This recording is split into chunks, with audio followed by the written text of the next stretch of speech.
उड़ रही है, सब तरफ लोग ही लोग दिखाई दे रहे हैं। ये पीला रंग सुहेलदेव भारतीय समाज पार्टी का है। ये पीला रंग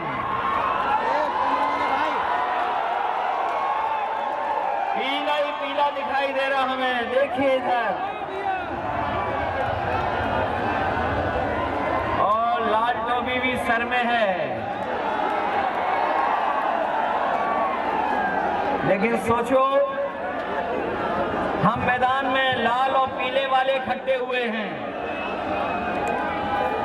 इस मैदान में और आसपास लाल और पीले लोग इकट्ठे हुए हैं, लेकिन हमें और आपको देखकर कोई जाने कहां लाल पीला हो रहा होगा।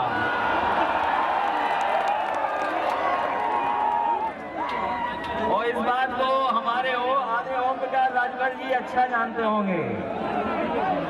जब पीला और लाल एक हो गया तो दिल्ली और लखनऊ में लाल पीला कौन हो रहा है?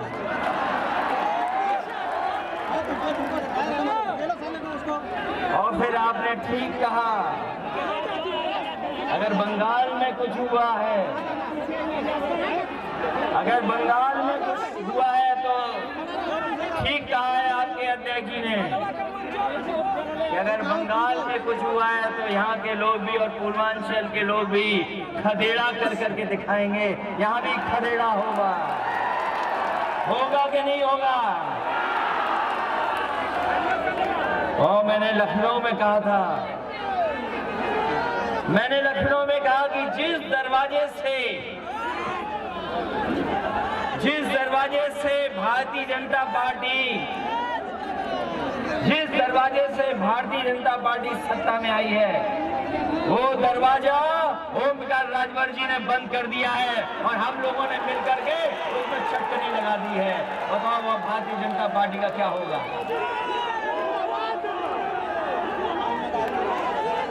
इसलिए इस मंच पर उपस्थित सुहेलदेव भारतीय समाज पार्टी के राष्ट्रीय अध्यक्ष ओम प्रकाश राजभर जी, मंच पर उपस्थित प्रेमचंद प्रजापति जी, समाजवादी पार्टी के नेता बलराम यादव जी, अनिल सिंह चौहान जी, पूर्व मंत्री कई बार के विधायक Durga ji,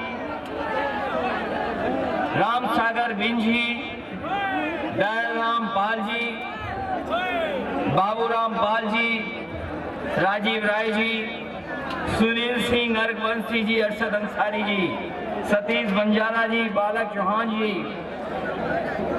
Gulab Singh खंगवा, doctor Arvind Rajbhar ji, Arun Rajbhar, Mahendra Rajbhar, Salik Yadav ji, doctor Baliraj, Rituraj Kashyap, Premchand Kashyap ji, doctor Mahesh चंद प्रजापति जी और बड़ी संख्या में मंच पर उपस्थित सभी सुहेलदेव भारतीय समाज पार्टी के नेता, समाजवादी पार्टी के नेता, भागीदार मोर्चा के सभी हमारे नेता और इस महापंचायत में आए हुए हमारे आदरणीय बुजुर्ग, किसान भाई, माताएं, बहनें, नौजवान साथी, पत्रकार बंधुओं, मैं सबसे पहले सुहेलदेव भारतीय समाज पार्टी को बधाई देना चाहता हूं।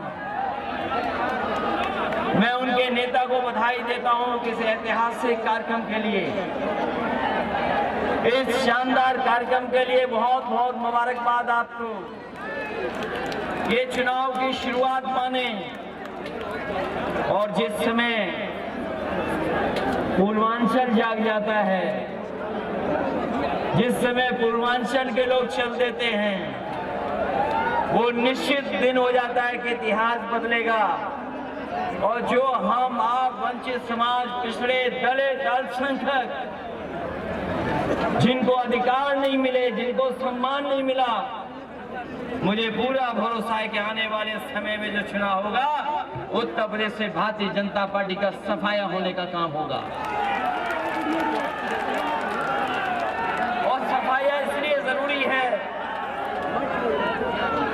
कि महाराजा सुहेलदेव राजभर जी और डॉक्टर राम मनोहर लोहिया को मानने वाले लोग और बाबा साहब भीमराव अंबेडकर जी के सिद्धांत पे चलने वाले लोग और तमाम महापुरुष जिन्होंने हमें आपको पीढ़ी दर पीढ़ी जगाने का काम किया है, उन सबके सिद्धांतों पे हम लोग चलने वाले लोग हैं। इसलिए एक होकर के जब आगे चलेंगे, आगे एक होकर के संघर्ष करेंगे, तो इस ताकत का कोई मुकाबला नहीं है, कोई मुकाबला नहीं है। ये जब रैली अनाउंस नहीं हुई थी, इस कार्यक्रम का फैसला नहीं हुआ था, तो आकलन करने वाले कुछ आकलन कर रहे थे कि कौन कितनी सीटें जीतेगा। लेकिन जैसे ही गठबंधन हुआ है, लोगों ने, जिन्होंने आकलन करना शुरू किया था, जो बड़ी बड़ी संस्थाएं हैं, वो भी महसूस कर गई हैं कि अब इस गठबंधन को कोई रोकने वाला नहीं है। जो मैंने पहले कहा था, पहले भी कहा मैंने और फिर कहता हूं इस मैदान में, और इस भरोसे के साथ कह रहा हूं कि जब पीले सुहेलदेव राज पार्टी के लोग, समाज पार्टी के लोग और समाजवादी पार्टी के लोग जब एक हो गए हैं, तो हो सकता है कि जनता 400 सीटें भी जिता दे।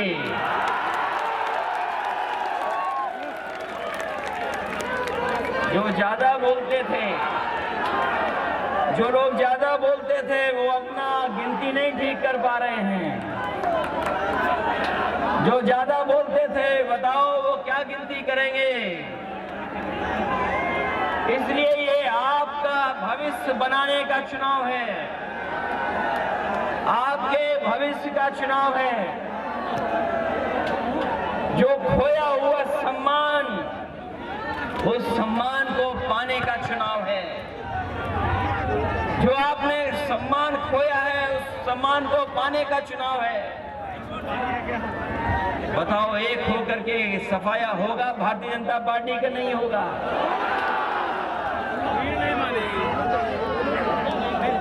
जब गठबंधन हुआ होगा,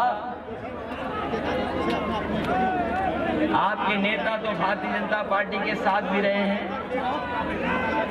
बताओ न जाने कितने सपने दिखाए भारतीय जनता पार्टी ने, क्या क्या सपने दिखाए भारतीय जनता पार्टी ने, न जाने क्या षड्यंत्र किए, कितना झूठ बोला। बताओ झूठ बोलने वाली पार्टी कौन सी है? झूठ बोलने वाली पार्टी कौन सी है? लेकिन हमें अब महसूस हो गया है कि झूठ बोलने वालों की कोई साजिश दलित पिछड़े लोगों के बीच में चलने वाली नहीं है,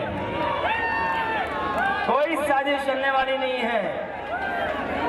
आज जब हालात देखते हैं उत्तर प्रदेश की, जब हालात देखते हैं उत्तर प्रदेश के, तो बताओ कहां पहुंच गया उत्तर प्रदेश?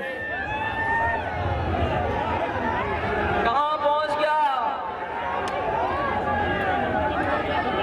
अभी मैं सुन रहा था, कुछ कह रहे थे कि कुछ पाबंदी लग जाएगी, लेकिन बताओ धुएं पर पाबंदी कब लगेगी?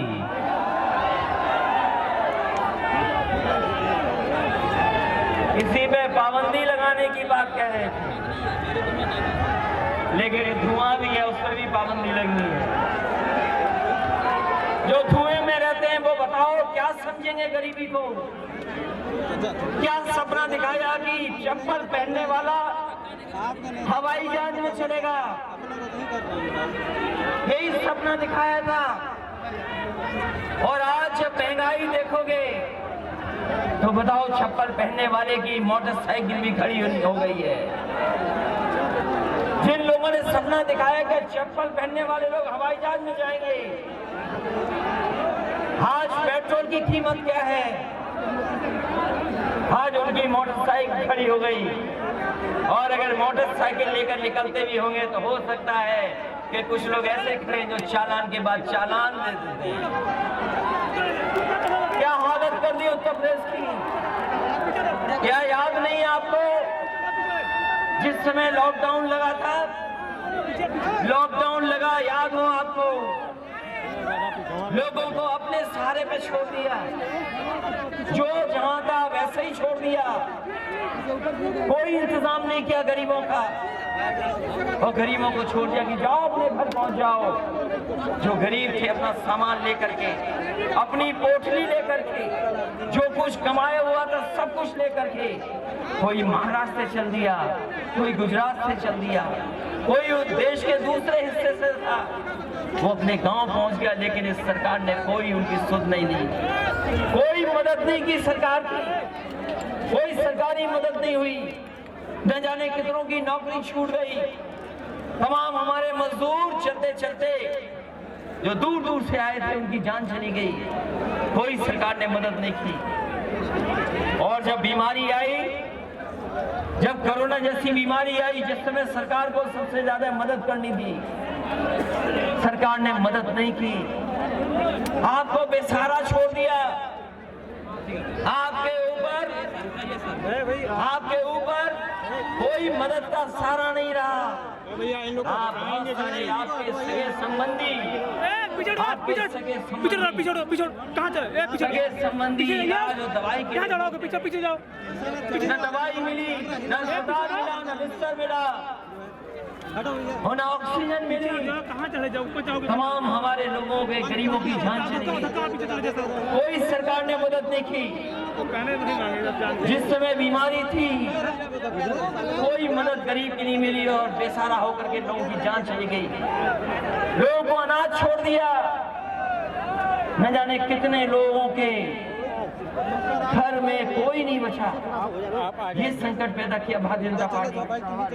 और अभी सुनने में आया कि बड़े बड़े मेडिकल कॉलेज खोले गए हैं, बड़े बड़े मेडिकल कॉलेजों का उद्घाटन हुआ है, उन पे पर्दा लगा दिया गया उद्घाटन को लेकर के। और जब पर्दा हटा तो अंदर कुछ भी नहीं दिखा, खोखले थे सबके साथ। अभी जो मेडिकल कॉलेजों का उद्घाटन हुआ, बताया कि यहाँ बिस्तर हो गए गरीबों के लिए, इलाज और दवाई होगी। 9 मेडिकल कॉलेज खोलने का वादा किया, सपने दिखाए, पर्दा लगा करके उद्घाटन कर दिया। लेकिन जब पर्दे के अंदर देखा तो सबके सब मेडिकल कॉलेज खोखले थे।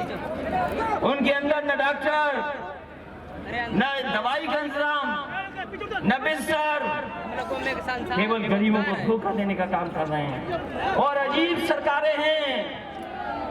कैसी सरकारें सोचो आप। दिल्ली वाले लखनऊ के लिए झूठ बोल रहे हैं और लखनऊ वाले दिल्ली वालों के लिए झूठ बोल रहे हैं। कैसी सरकार, जिन्होंने गरीब की मदद करनी थी वो गरीब की मदद नहीं कर पाए। जो कारखाने बड़े बड़े थे जिनमें नौकरी और रोजगार मिल जाते हैं, बताओ वो नौकरी वाले कारखाने, रोजगार वाले कारखाने कहाँ चले गए?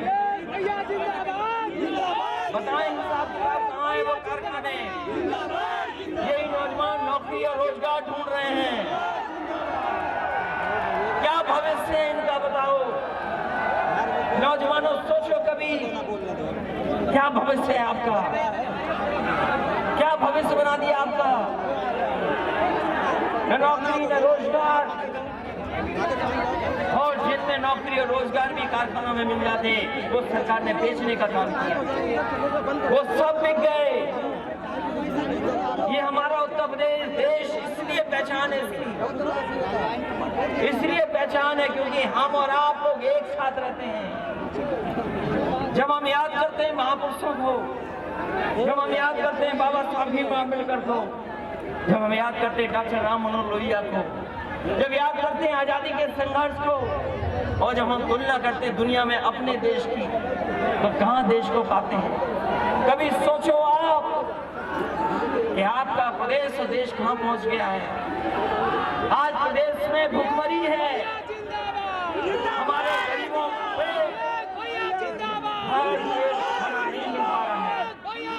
कपड़े नहीं है, और जिस तरीके से महंगाई बढ़ रही है, इस महंगाई के कारण गरीबों को आत्महत्या करनी पड़ रही है। हमारे किसान भाई हैं, मजदूर हैं, बताओ किसान भाइयों, यही भारतीय जनता पार्टी ने वादा किया था कि तुम्हारी आय दोगुनी हो जाएगी। याद है कि नहीं याद है आपको? यही भारतीय जनता पार्टी ने वादा किया था कि हमारे किसानों की आय दोगुनी हो जाएगी। कौन सी फसल की आय दोगुनी हो गई बताए हमें?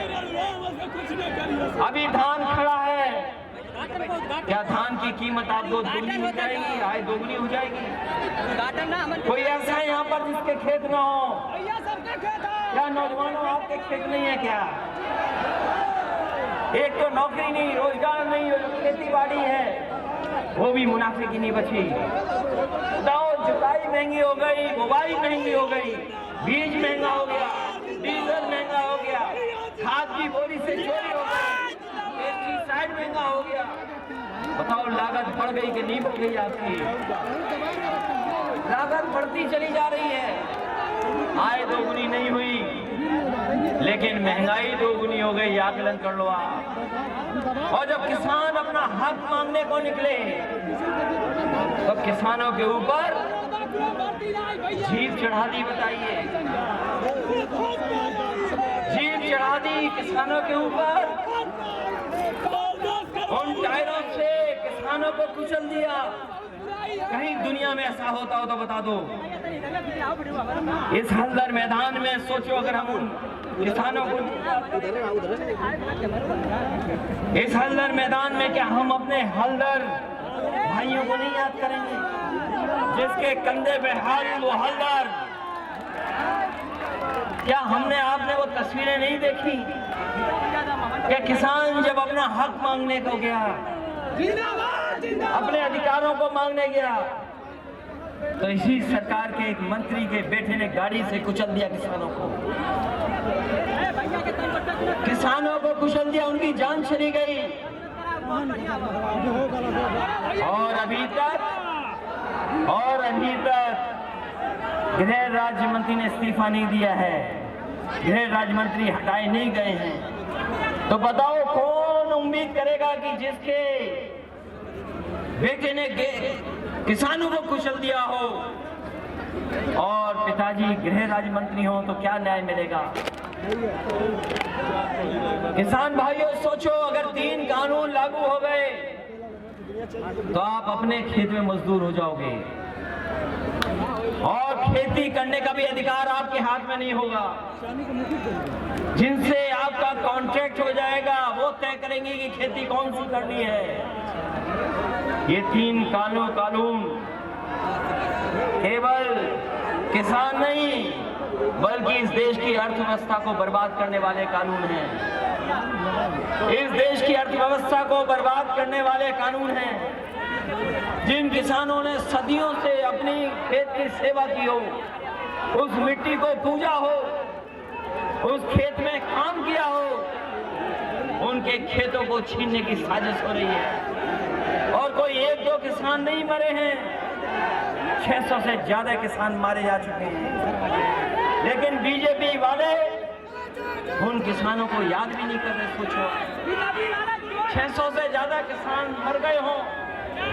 और अभी ललितपुर की घटना सुनी होगी आपने, खाद का कोई इंतजाम नहीं किसान भाइयों के लिए। अगर खाद लेने जाओगे तो खाद नहीं मिलेगी।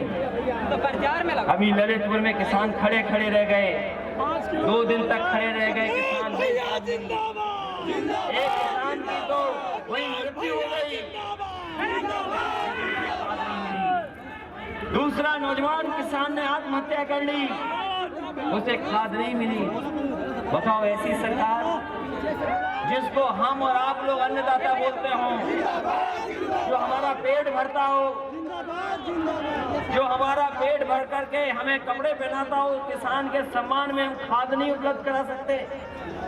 ये बड़ी बड़ी बातें करने वाली सरकार जो कहती कि हम हवाई जहाज में चप्पल पहनने वालों को बिठा देंगे, जब हमारे किसान को जरूरत है तो खाद नहीं दे पा रहे, डीएपी की जरूरत है तो डीएपी नहीं दे पा रहे हैं।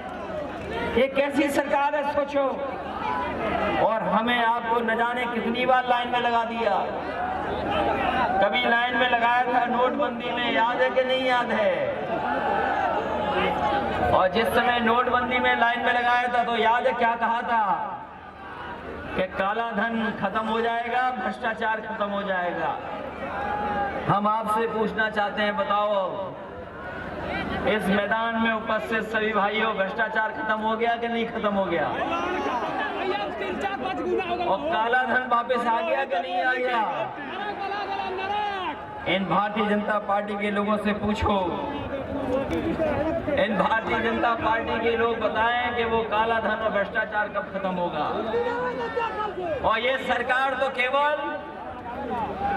नाम बदल रही है, रंग बदल रही है, शिलान्यास का शिलान्यास कर रही है, उद्घाटन का उद्घाटन कर रही है।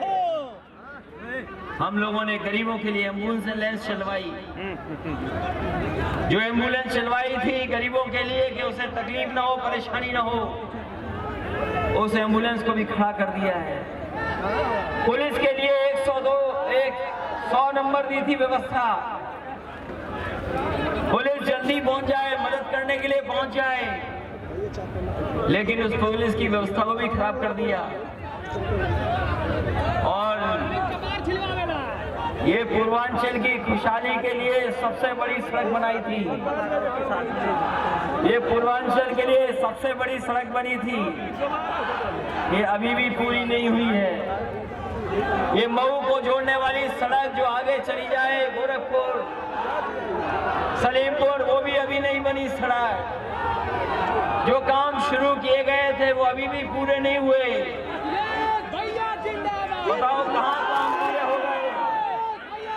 कोई नया काम किया हो तो बता दो। हमारे किसान भाइयों, अगर 500 रुपया आपसे दिया जा रहा है सम्मान में, तो डीजल, पेट्रोल, खाद और महंगाई का हिसाब लगा लेना। अगर आप हिसाब लगाओगे तो आपकी घाटे में खेती है, घाटे में जा रहे हो आप, मुनाफे में नहीं जा रहे हो, घाटे में जा रहे हो। और सिलेंडर पे बहुत मांगा गया था वोट, हमारे गरीबों को सिलेंडर बांट करके बहुत वोट मांगा गया था। बताओ गरीब भाइयों, कहां सिलेंडर भर पा रहे हो आप? सिलेंडर भर पा रहे हो? तो इसलिए याद रखना, इन्होंने बहुत झूठ बोला है, बहुत लोगों को गुमराह किया है। इसलिए अपने वोट से सम्मान वापस लेने का काम करोगे कि नहीं करोगे? जो झूठ बोला उन्होंने, जो साजिश की, जो षड्यंत्र किया पिछड़ों के साथ, दलितों के साथ, जो अपमान की सरकार चलाई इन्होंने, बताओ अपने वोट से सम्मान छीनोगे कि नहीं छीनोगे? इसलिए आज मैं कह सकता हूँ ये ऐतिहासिक कार्यक्रम हुआ है, ऐतिहासिक। मुझे जानकारी मिली है कि मऊ से बलिया पूरी सड़क जाम है, अभी बलिया के लोग नहीं पहुंच पाए यहाँ पर, पूरी जाम है सड़क। और इस मैदान को भी बड़ी मुश्किल से मिला है हमें और आपको एक जगह इकट्ठा होने के लिए। इस मैदान को देने वाले उत्तम सिंह जी को भी मैं बधाई देता हूँ, धन्यवाद देता हूँ कि कम से कम उन्होंने मैदान दे दिया जिसमें ऐतिहासिक कार्यक्रम संपन्न हुआ है। इसलिए मैं आपसे कहना चाहता हूँ ये लड़ाई बहुत लंबी है, ये लड़ाई बहुत लंबी है। और इस लड़ाई में जो हमें सहयोग मिल रहा है आपका, जो समर्थन मिल रहा है, ये ऐतिहासिक समर्थन, ये ऐतिहासिक परिणाम देगा। और जो खोया हुआ सम्मान है आपका, उस सम्मान को देने का काम और दिलाने का काम हम मिल करके समाजवादी पार्टी के लोग देंगे आपको। और ये बदलाव आपसे आएगा। हम सब तो आ गए हैं, एक साथ मंच में हैं, लेकिन असली बदलाव आपको करना है। दुनिया में जब हम तुलना करते हैं अपने प्रदेश की, देश की, तो हमारे प्रदेश को बहुत पीछे छोड़ दिया, बर्बाद कर दिया। हमारी यही माताएं बहनें जिनको समाजवादी पेंशन से हम सम्मान करते थे, वो समाजवादी पेंशन छीन ली 500 रुपए की। आप सरकार बनाओ, महंगाई बढ़ गई है, हमें अगर 3 गुना भी बढ़ा के देना पड़ा तो इन माताओं बहनों का सम्मान करने का काम, समाजवादी पेंशन देने का काम होगा। इस सरकार ने कोई बिजली नहीं बनाई, इस सरकार ने कोई बिजली नहीं बनाई। अब थोड़ी बहुत शायद बनाई हो तो बनाई हो, लेकिन 4.5 साल में कोई बिजली नहीं बनाई। और बताओ बिजली के बिल कितने महंगे हो गए आपके, जब आपने डबल इंजन की सरकार बनवा दी। एक इंजन वाली सरकार नहीं है, डबल इंजन वाली सरकार है। तो बताओ बिजली के बिल कितने महंगे आ रहे हैं आपके पास, न जाने कितने महंगे आ रहे हैं। और ये हमारे नौजवान मोटरसाइकिल चलाने वाले, बताओ पेट्रोल कितने में भराना पड़ रहा है, 100 के पार हो क्या नहीं हो गया। और ये सरकार चलती रही तो हो सकता है चुनाव तक 150 न पहुंचा दे। ये याद है, ये सरकार कहती थी कि डॉलर ऊपर बढ़ रहा है, रुपया नीचे जा रहा है। याद है कि नहीं याद है? बताओ डॉलर कहाँ चला गया, रुपया कहाँ पहुंच गया है। और जिस ब्रिटेन का जो पाउंड है 1 रुपया, जो उनका 1 पाउंड है, हमारा कितना 100 रुपया पार हो गया है। अब बीजेपी वाले डॉलर और उसकी बात नहीं कर रहे हैं, क्योंकि वो जानते हैं कि रुपया हमारा नीचे चला गया।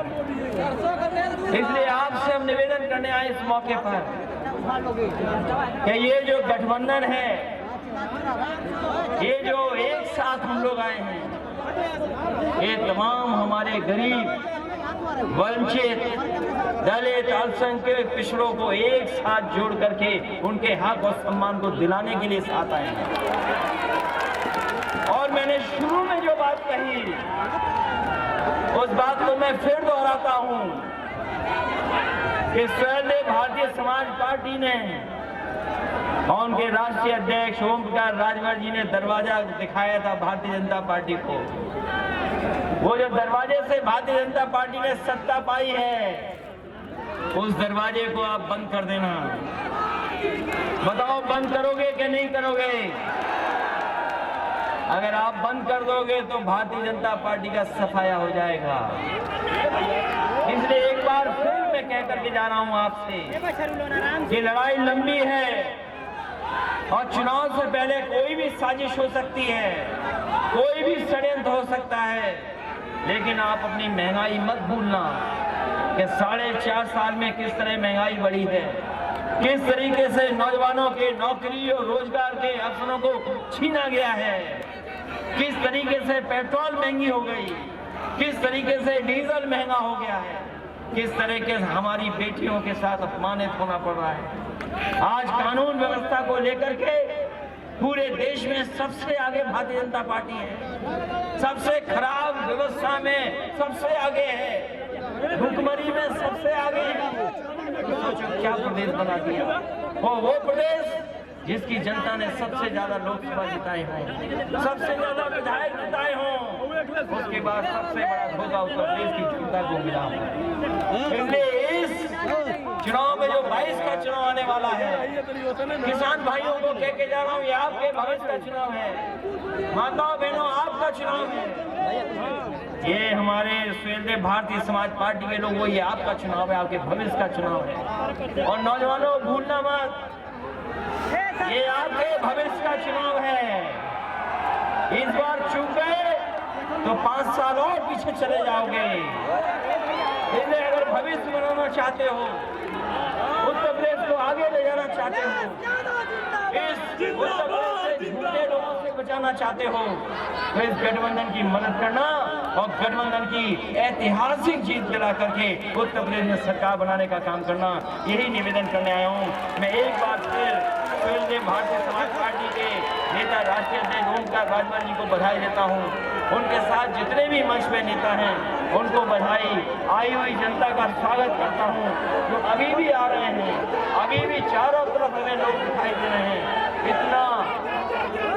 इतने बड़े पैमाने पर ऐतिहासिक मैं उसके लिए आपको बधाई देता हूँ। बहुत बहुत स्वागत आपका।